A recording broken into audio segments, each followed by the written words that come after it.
السلام عليكم ورحمة الله وبركاته. ازيك يا حبايبي؟ عاملين ايه؟ يا رب تكونوا خير. النهاردة هنعمل لكم طريقة عمل الكفتة المشوية بطريقة جميلة جدا وسهلة وبسيطة. معانا مكونات زي ما انتم شايفين. معانا نص كيلو من اللحمة المفرومة، معانا فريك كد كوباية بس ان احنا نقعينه، كد كوباية شاي يعني فريك، معانا هنا زادوا يعني ده فريك منقوع. معانا هنا بصلاية كبيرة زي ما انتم شايفين كده وسط يعني. معانا كام فص ثوم. معانا هنا بصل اخضر، الاخضر بتاعها اهو ده، الورق بتاعها الاخضر. معانا هنا معانا توابل ملح، يعني اي توابل عندكم مشكله حطوها، مع ملح وكمون وشطه. دلوقتي بقى هنبدا بالطريقه. بعد كده نجيب كب زي كده يا حبايبي. بعد كده نجيب البصله بتاعتنا ونقطعها اهو، نقطعها كده البصله بتاعتنا زي ما انتم شايفين كده. نجيب المكونات بتاعتنا يعني ونحطها في الكبه، نحط كل الحاجات دي مع بعضيها اهو. اول حاجه جبناها احنا الثوم او البصل بتاعنا، ونقطعه كده ونحطه في الكبه زي كده زي ما انتم شايفين، او مفرمه اهو زي ما انتم شايفين كده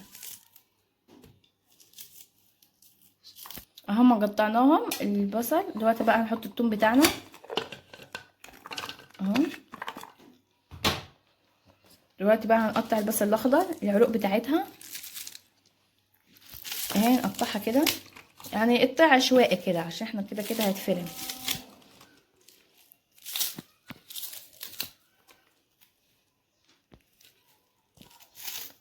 اهو زي ما انتم شايفين كده.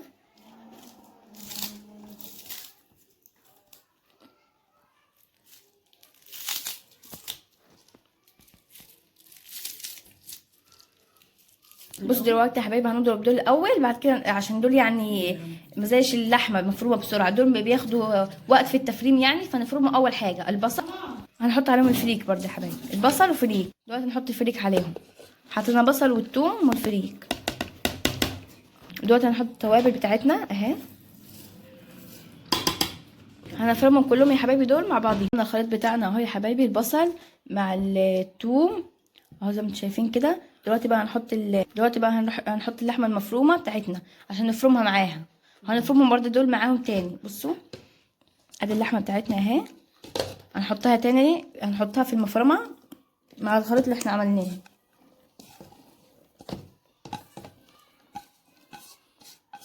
اهو بالشكل ده. دلوقتي بقى هنفرمهم ونرجع لكم تاني. بصوا هنفرمهم مع بعض ازاي. احنا حطيناهم تاني مع الخليط الاولاني ده. دلوقتي بعد ما فرمناهم بقى هنحطهم في الطبق هنا اهو يا حبايبي. بصوا هنحطهم كده زي ما انتم شايفين اهو، شكلها بسم الله ما شاء الله. دلوقتي بقى هنخلطهم.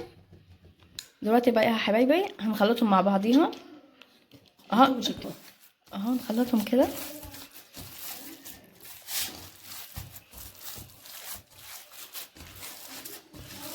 اهو بالشكل اللي انتوا شايفينه ده.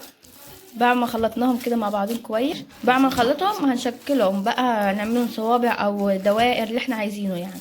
دلوقتي يا حبايبي هنبتدي نصبع الكفته بتاعتنا زي ما شايفين كده. عملناها عجينه اهي.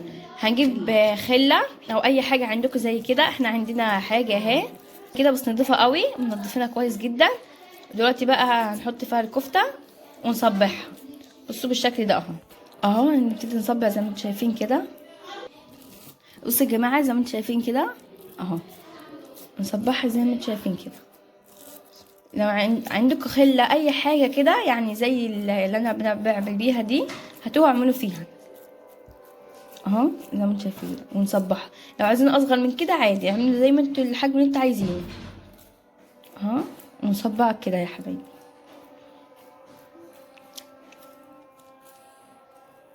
اهو.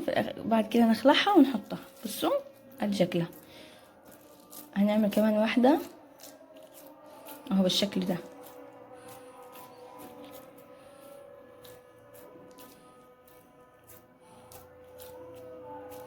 اهو يا حبايبي بالشكل اللي انتوا شايفينه ده. بعد كده نخلعها اهي ونحطها، ونحط ايدينا في الميه زي كده عشان ما تلزقش فينا، ما تلزقش يعني العجينه اللي بتاعتنا دي في ايدينا اهي. هنعمل كمان واحده كلهم نفس الطريقه دي. لو انت عايزينه مكور اعملوه مكور عادي وحطوه. اهو يا حبايبي زي ما انتم شايفين كده اهو، يعني ما شاء الله كده. بصوا اهو يا حبايبي، هنعمل كمان اخر واحده دي، بعد كده هنعملهم كلهم ونرجع لكم تاني. اخر واحده يعني قدام الكاميرا، بعد كده نعملهم كلهم ونرجع لكم تاني. بصوا ندوس عليها كده اهي عشان ما تتخلعش مننا ولا حاجه اهي كده. بعد كده بصوا هنشدوها زي ما انتوا هتشوفوا اهو بالشكل ده. بصوا وبعد كده نحطها. هنعملهم كلها بالطريقه دي يا جماعه. بعد ما نعملهم نرجع لكم. يلا مع السلامه، هنشوفكم بعد ما نعملهم كلهم. حبايبي اهم بعد ما عملناهم، بعد ما صبعناهم زي ما انتم شايفين كده.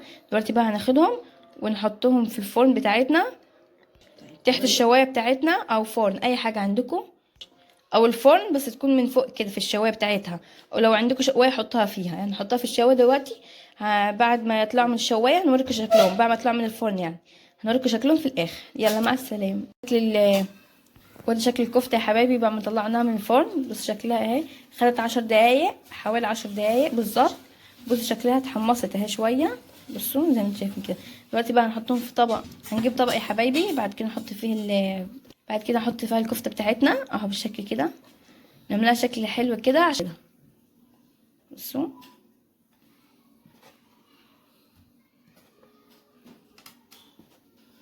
اهو. نسمي كده بسم الله ونحطها اهو بالشكل الجميل اللي انتوا شايفينه ده يا حبايبي.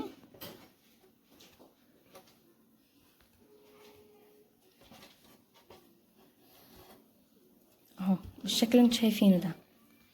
بصوا شكلها جميل ازاي. احنا عاملين لها صلصه ونحطها فيها دلوقتي. بسم الله ما شاء الله. بصوا جميله ازاي. شكله يا حبايبي اهو بعد ما خرجناه من الفرن. بصوا شكله كده جميل ازاي. حطيناه في طبق زي ما انتوا شايفين كده. بصوا ما شاء الله. بصوا شكله حلو ازاي.